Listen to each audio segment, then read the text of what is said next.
Boa noite, irmãs, boa noite, irmãos. Que a graça, a paz, a misericórdia e a prosperidade de nosso Deus esteja sobre todos nós.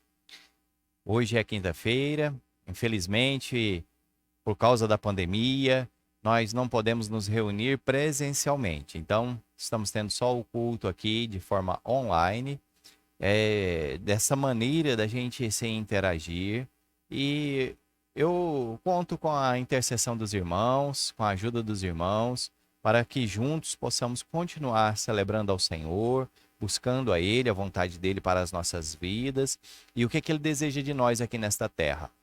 Nós, pelo menos, sabemos que estamos aqui para fazer a diferença nas orações, na pregação da palavra e o Senhor nos deu sabedoria e inteligência para levarmos a palavra do Senhor até os confins desta terra. Se Ele quer usar os meios virtuais, que assim seja. Vamos nos adaptar nesse momento e para esses 15 dias que o decreto assim fala, né? Então até o dia 9, dia 10 do mês de fevereiro, nós devemos continuar desta forma. Esperamos em Deus que a pandemia possa dar uma regredida de casos aqui na nossa cidade, para que possamos voltar a participar de forma presencial também. Domingo pela manhã, nós teremos culto, aliás, estudo bíblico, né? Nossa EBD, 9 horas, presencial e online, tá bom? Porque o decreto diz que podemos manter nossas atividades na parte da manhã. Mas à noite, no domingo, neste domingo e no próximo, somente de forma online, tá bom? Então, que os irmãos possam ter paciência e a gente juntos buscarmos ao Senhor para celebrar a Ele, engrandecer e bendizer o nome santo dEle.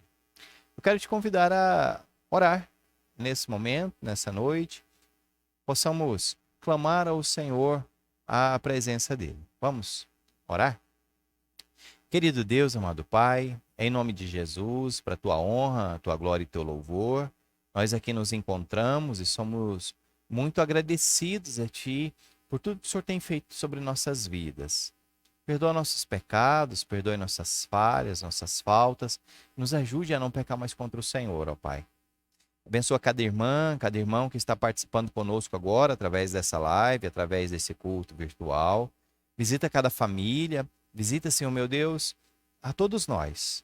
Abençoa a nossa cidade, abençoa este estado, abençoa, Senhor Jesus, o país. Traga salvação para todos.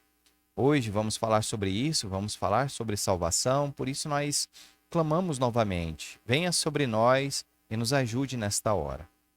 Perdoa, Senhor, nossos pecados e nossas falhas. Nos ajude a não pecar mais contra Ti. Abençoa, Senhor meu Deus, este culto, que tudo ocorra bem, para a tua honra, a tua glória e para o teu louvor. Assim oramos e agradecemos a Ti desde já. No nome de Jesus, amém. Amém. Vamos fazer uma leitura de um texto bíblico muito conhecido. Talvez é o primeiro texto, né? Se não um dos primeiros que a gente aprende. João, capítulo 3, verso 16. A palavra do Senhor nos diz: porque Deus amou o mundo de tal maneira que deu seu Filho unigênito para que todo que nele crê não pereça, mas tenha a vida eterna. Aleluias! O Senhor Jesus, Ele veio para nos salvar. E nos salvar no dia de hoje também. Nos salvar dessa pandemia de coronavírus. Nos salvar de nós mesmos. Nos salvar dessa violência, nos salvar das enfermidades, nos salvar das nossas maldades. Devemos clamar a Ele, devemos pedir a Ele que nos salve.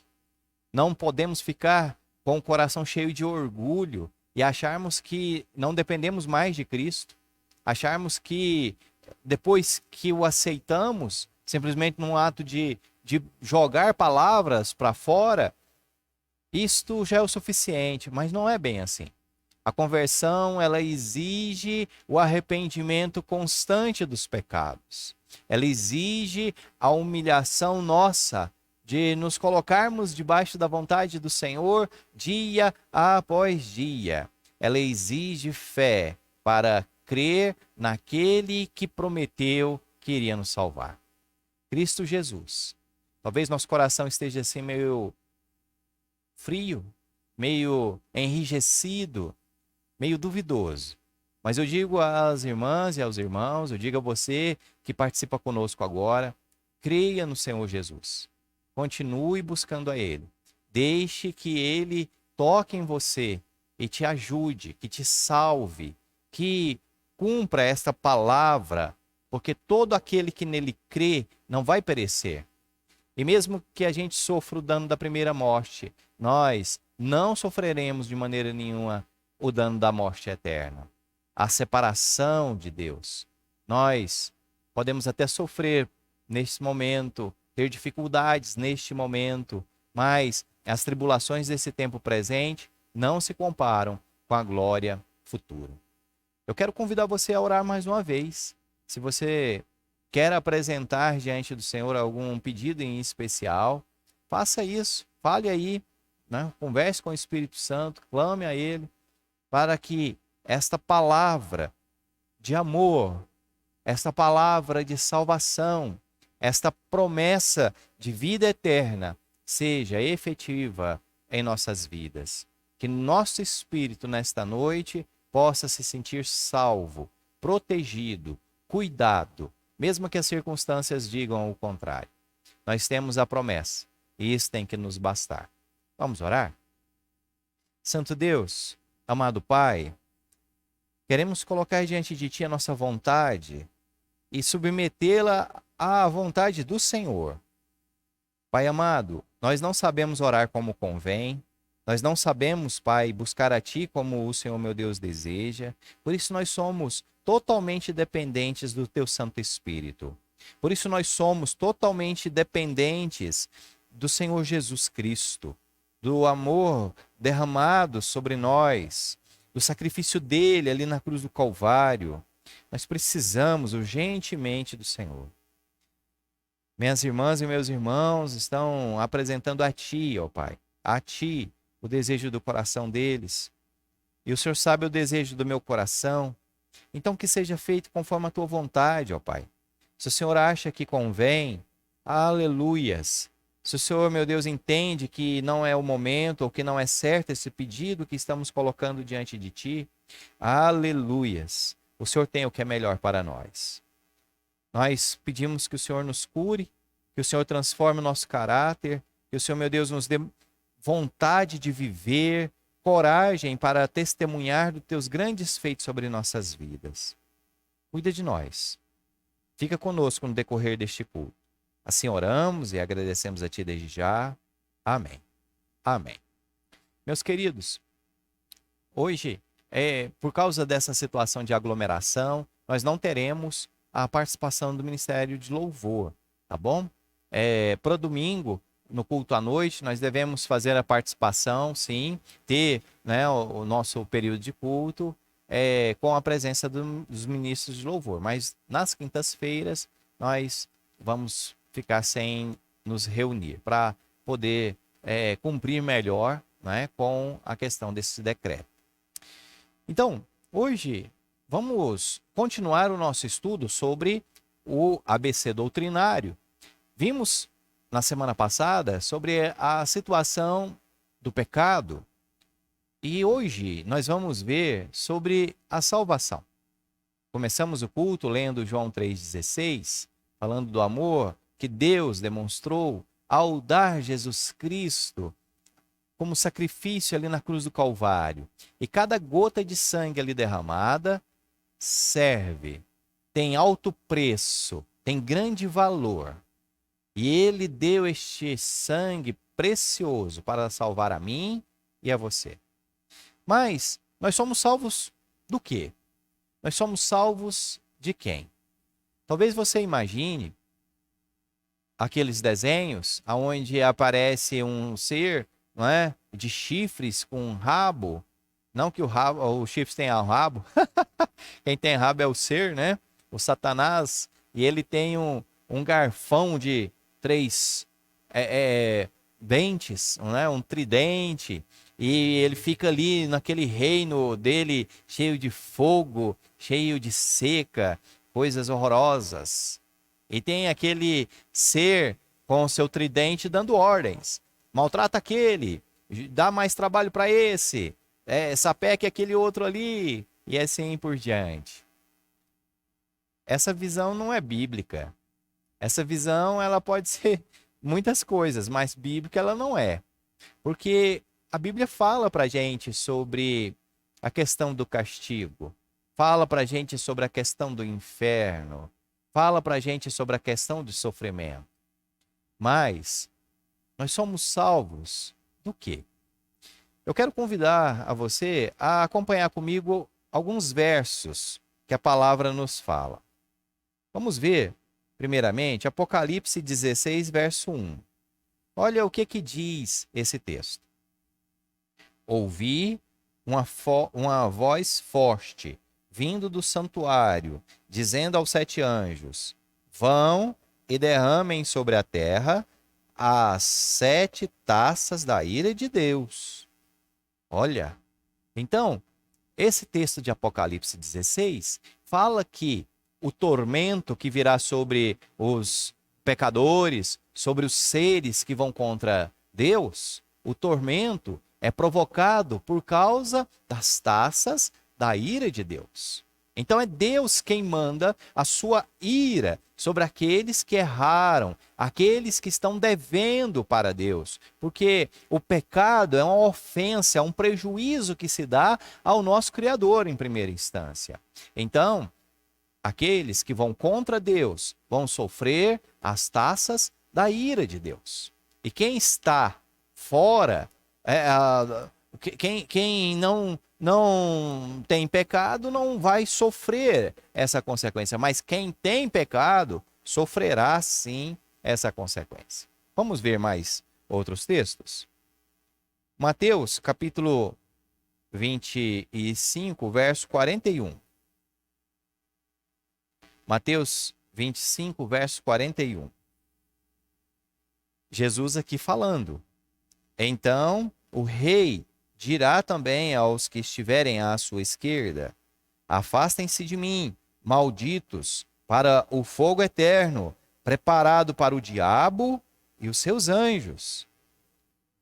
Apocalipse 16 fala sobre o tormento que vai vir por causa das taças da ira de Deus. Mateus 25, 41 fala de um lugar aonde há um lago de fogo, há um fogo eterno, que foi preparado, que foi feito, não para o ser humano, mas sim para o diabo e para os seus demônios, para os seus anjos caídos.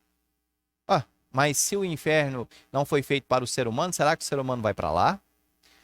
Vamos dar uma olhada em Apocalipse 20, versos 14 e 15.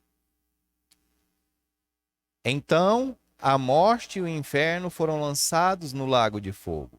Esta é a segunda morte, o lago de fogo. E se alguém não foi achado inscrito no livro da vida, esse foi lançado no lago de fogo. Assim como Mateus nos fala sobre este local preparado para o diabo e seus anjos, mas que ali vão também aqueles que são malditos, aqueles que continuam nos seus erros, continuam nos seus pecados, continuam fazendo suas maldades e pecando contra Deus.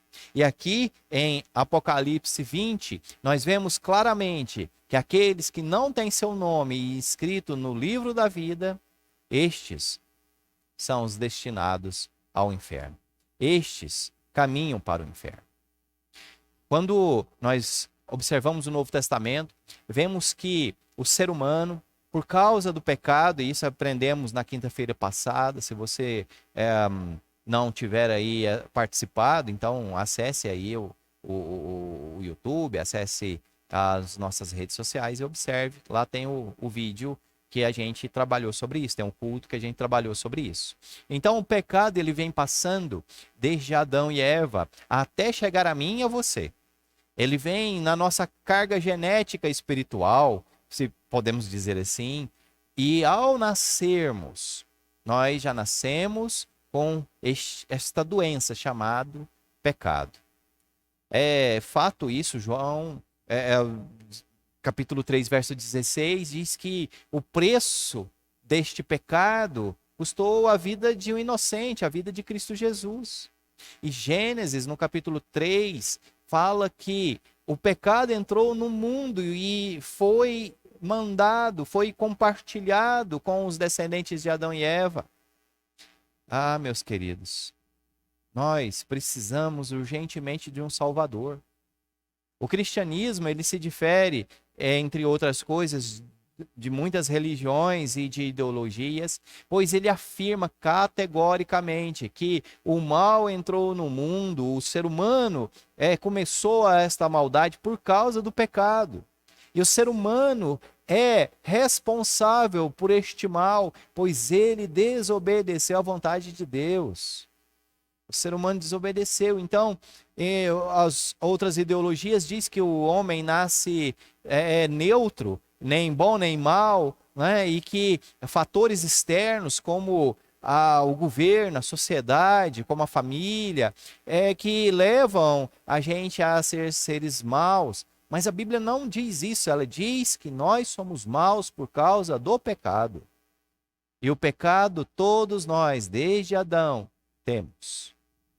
Infelizmente temos. E por isso nós precisamos ser salvos. Porque se permanecermos em pecado, o Senhor nos jogará ao inferno e nós sofreremos ali, não as cutucadas do diabo, mas sim sofreremos as taças da ira de Deus. Sofreremos o castigo eterno por não termos o nosso nome escrito no livro da vida. Por isso é tão importante nós entendermos essa necessidade de sermos salvos. Todos nascemos já destinados ao inferno, porque somos pecadores. E o salário do pecado é a morte. Então estamos numa trilha para o salto ao inferno. E Cristo vem e ele fala assim: eu estou aqui para te dar a oportunidade de você sair dessa trilha, sair desta fila que vai para o inferno. E eu vou salvar você se você crer em mim. Eu vou tirar você deste caminho destinado às trevas, deste mundo de trevas. Eu vou tirar você e vou colocar você no reino da luz, no reino do amado, no reino de Deus. E nós só podemos sair desta fila que caminha para o inferno e irmos para o reino do Pai, do amado de nossas almas, somente através de Cristo Jesus. A salvação, ela vem somente através de Cristo Jesus. Não dá para a gente comprá-la, não dá para negociar, não tem nada que nós possamos fazer que traga a salvação para nós. A nossa parte é crer em Cristo Jesus. A palavra de Deus diz que nós somos salvos pela graça. Isso não vem de nós, é dom de Deus. Efésios, capítulo 2, versos de 8 a 9. É uma bênção. Às vezes a gente não percebe, mas há diferenças entre justiça, misericórdia e graça.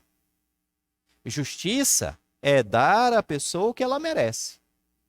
Você que é pai, você que é mãe, você fala para o seu filho, para sua filha: olha, se você fizer tal coisa, você vai sofrer tal penalidade. Aí o seu filho vai lá, teima com você, desobedece a sua ordem, mexe naquela circunstância ou faz aquilo que ele não deveria fazer. Você, para ser justo, deve de dar o castigo. Porque justiça é dar aquilo que a pessoa merece. Você trabalhou 30 dias. Ao fim desses 30 dias, você quer o seu salário. Isto é justiça. E misericórdia? Misericórdia é dar, é não dar aquilo que a pessoa merece. Seu filho teimou com você. Você falou para ele que iria puni-lo. Mas agora você vai agir de misericórdia. Você viu que ele teimou, mas você não dá o castigo. você não faz o que você falou que iria fazer. Está entendendo? O empregado seu faltou 10 dias neste mês. E você, por justiça, poderia tirar ali o ganho dele desses 10 dias, pois ele não trabalhou. Mas você vai agir com misericórdia. Você vai pagar integralmente o mês trabalhado. E graça? Graça é quando a gente dá aquilo que a pessoa não merece. É como você pegar o seu filho que teimou com você e você fala para ele, eu não vou punir você. E além de tudo, vem cá, eu vou dar para você algo que você gosta. Nós podemos agir com graça quando vemos o arrependimento dos nossos filhos, quando chamamos nossos filhos à atenção e dizemos para eles, você fez aquilo? Você sabe o que eu tenho que fazer com você agora? Você sabe o castigo que eu tenho que te dar? E ali ele mostra arrependimento, às vezes chorando, falando, papai, não faça isso. Não, pai, eu preciso disso. Não faça isso comigo. E a gente vê ali o arrependimento nos olhos de nossos filhos. Então nós demonstramos a misericórdia ao não puni-los. Mas em amor, a gente pega os nossos filhos e saímos com eles e damos para eles ali, né, um sorvete, damos para eles ali algo que eles gostam. Isso é graça, é dar aquilo que ele não merece. E é o que Deus, o nosso amado Pai, faz comigo e com você.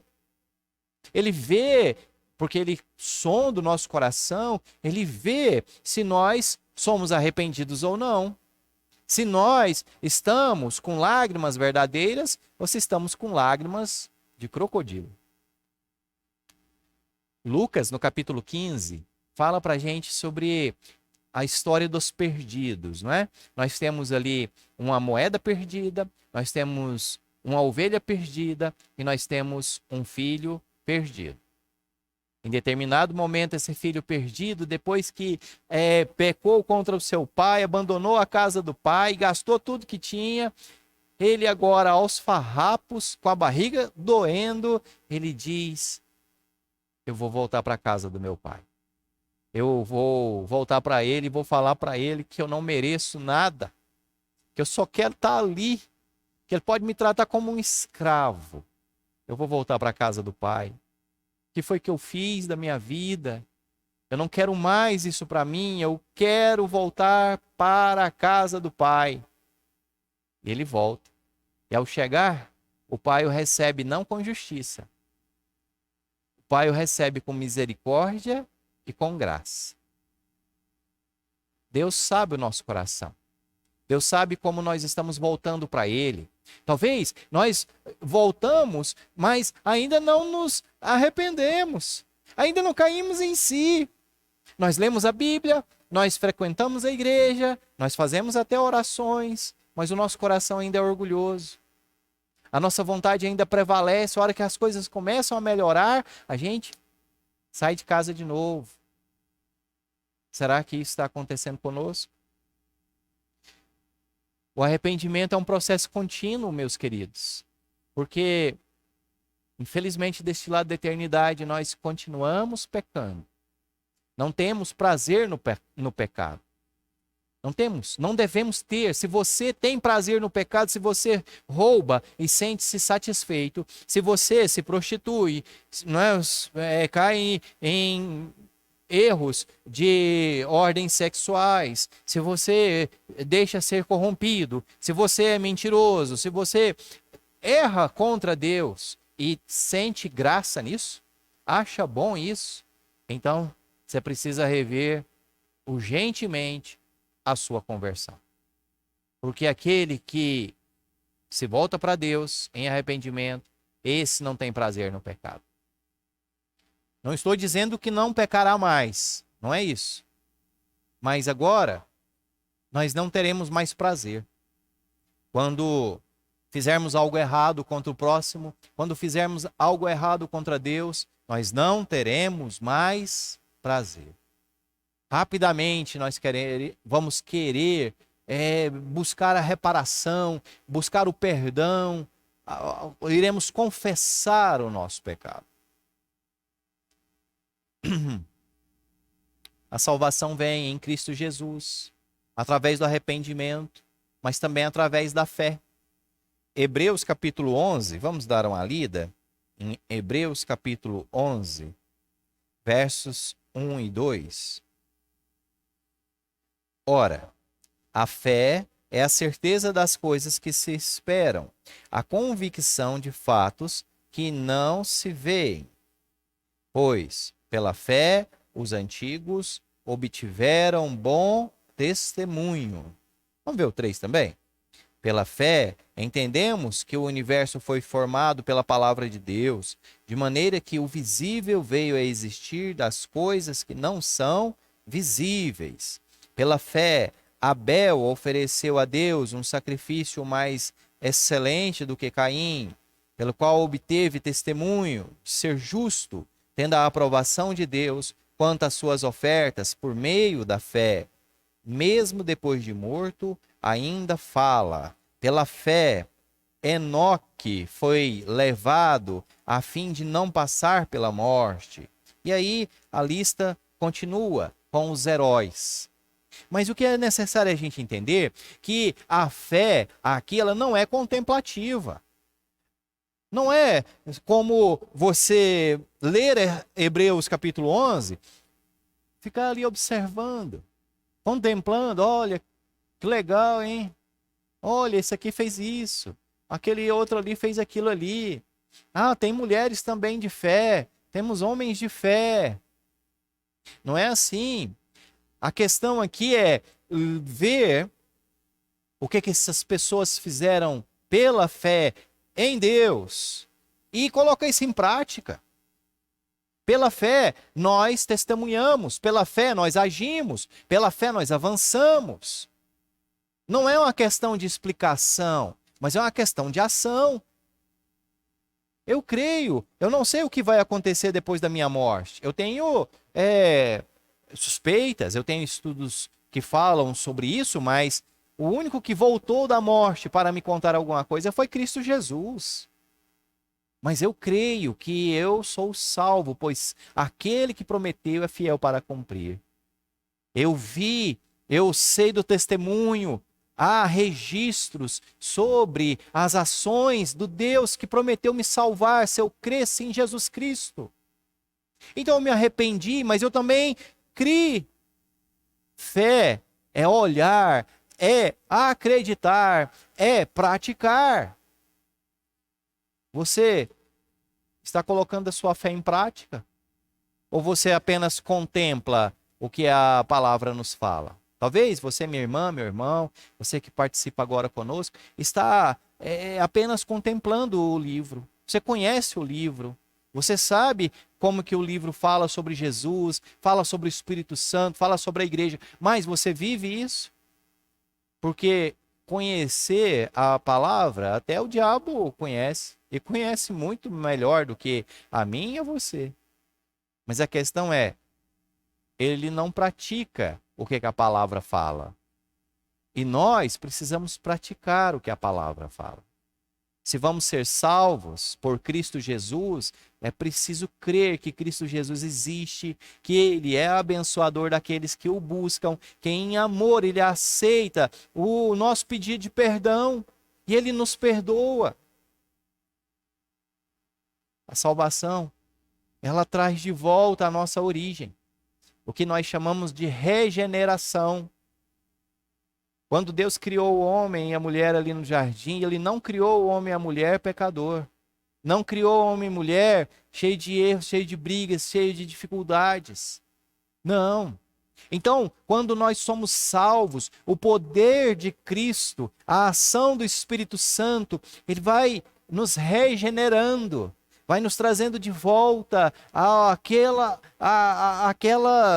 aquele desejo que Ele tem para mim e para você desde o início.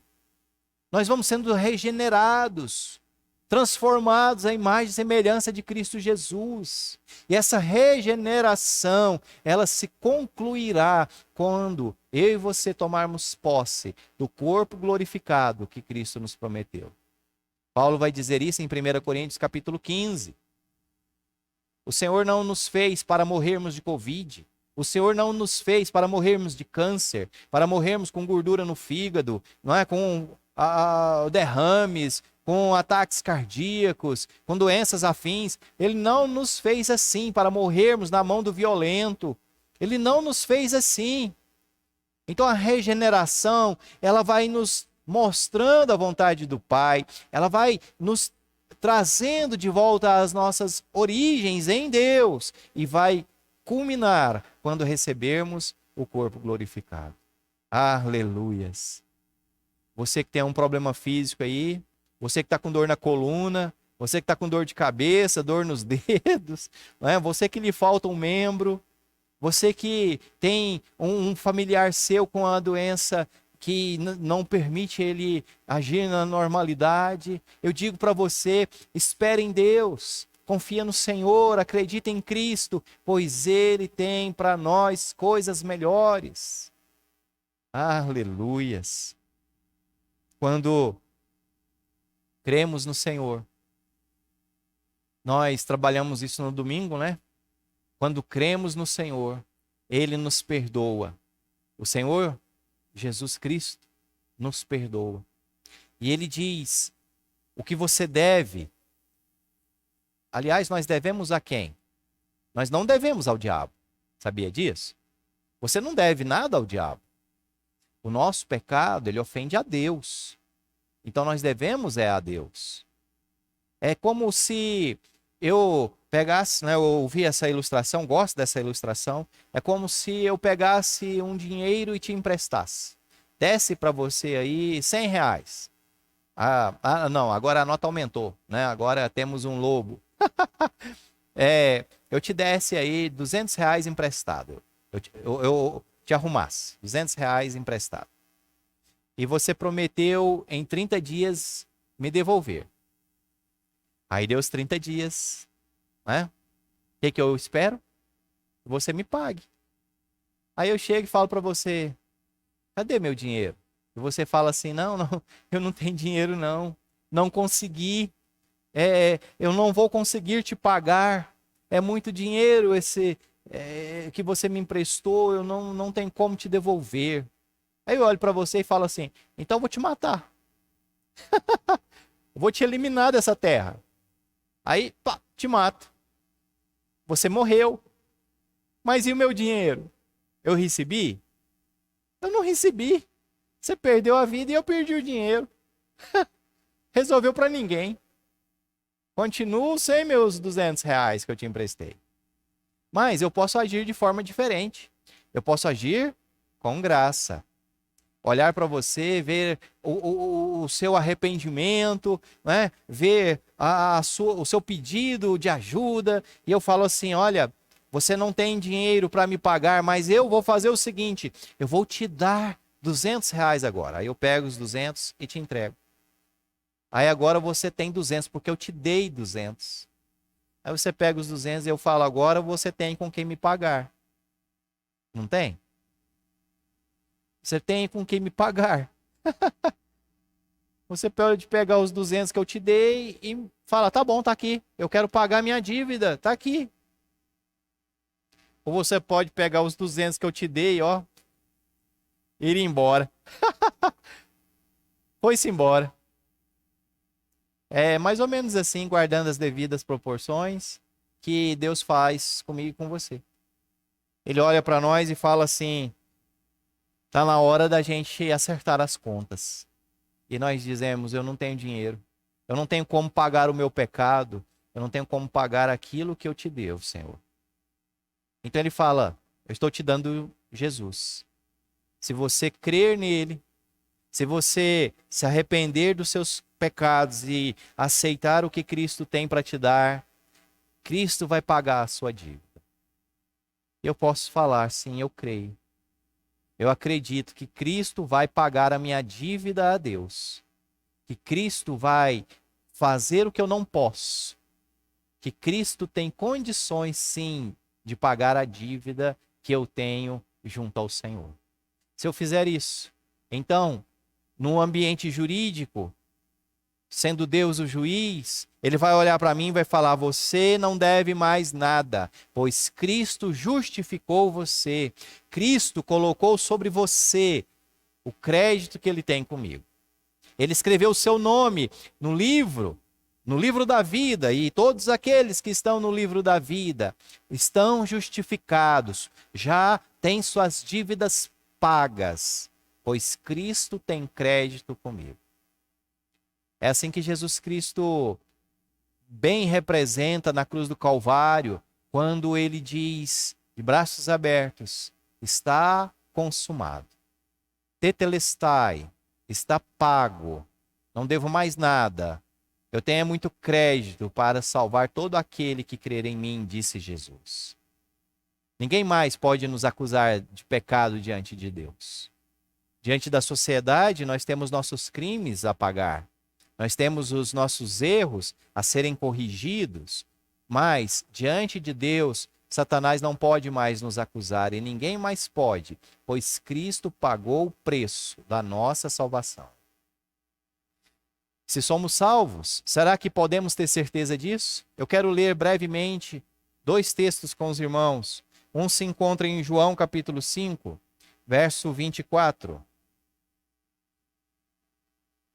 João capítulo 5, verso 24, que nos diz: em verdade lhes digo, quem ouve a minha palavra e crê naquele que me enviou, tem a vida eterna.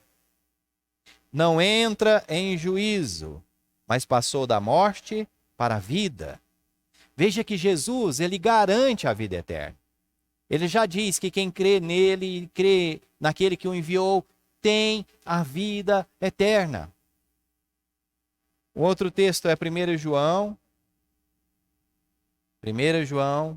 capítulo 5, versos de 9 a 13. Se aceitamos o testemunho dos homens, o testemunho de Deus é maior. Oh!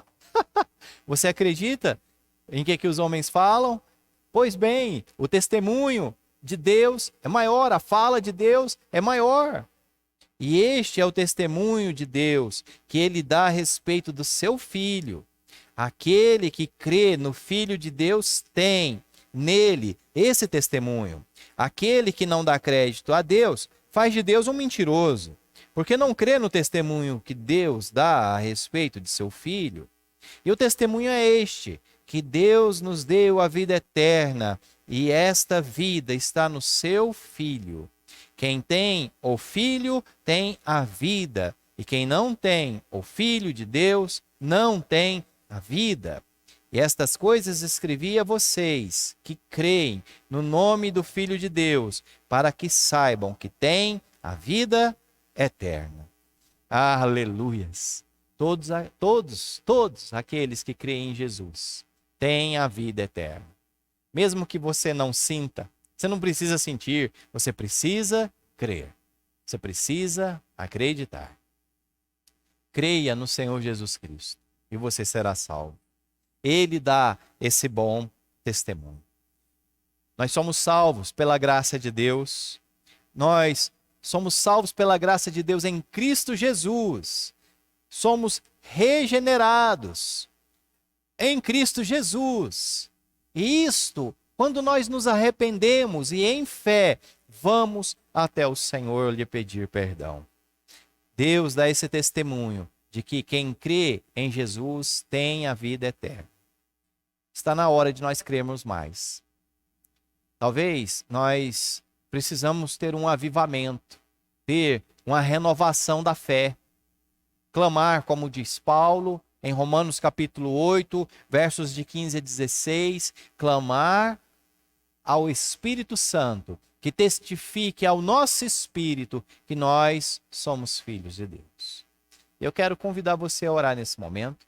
Se você puder, aí onde você está, baixe sua cabeça, preste atenção em Deus, no que Ele já fez em você, está fazendo em você e fará mais por você. Ore junto comigo, vamos pedir a Ele para renovar a nossa fé nessa noite. Querido Deus, amado Pai, louvado seja o teu santo nome. queremos te agradecer, Senhor. Te agradecer porque o Senhor é quem nos dá a vida eterna. Perdoa nossos pecados, perdoa a nossa falta de fé e aumenta a nossa fé. Senhor Espírito Santo, como nós precisamos da tua ação nesta hora, como nós precisamos que o teu Espírito renove o nosso espírito, renove a nossa fé, aumente a nossa fé. Nos ajude a crer no testemunho dado por Deus. Nós não queremos nunca dizer que Deus é mentiroso. Não queremos nunca deixar de acreditar no Senhor. Ó Pai, nós queremos te chamar de Pai. Nós queremos receber do teu amor. Queremos perceber o Senhor sobre nossas vidas. Nos ajude. Nos ajude. Se há alguém que está participando conosco agora e precisa, Senhor, precisa reconhecer a Ti como o único e suficiente Salvador de sua vida.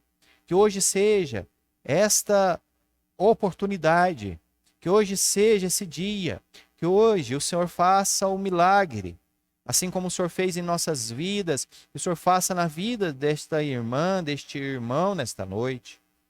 Salve, cure, transforme, regenere. Por favor, Senhor. Nós intercedemos, nós te pedimos, em nome de Jesus, cuida de nós, cuida de nós. Abençoa-nos nesse período da pandemia, que possamos, meu Deus, vencer todas essas dificuldades, possamos superar essas barreiras, mas mais do que tudo, nós possamos viver pela fé, agindo, crendo, tendo coragem e não ficando estagnados, mas avançando, porque o Senhor é real em nossas vidas. E mesmo que nós não saibamos como o Senhor faz, mas sabemos que o Senhor fará, porque o Senhor é Deus sobre tudo e sobre todos. Aleluias. Assim oramos e te agradecemos em nome de Jesus. Amém. Amém. Glória a Deus. Meus queridos, estamos chegando ao fim dessa celebração. Que o Senhor possa continuar te abençoando, abençoando a todos nós.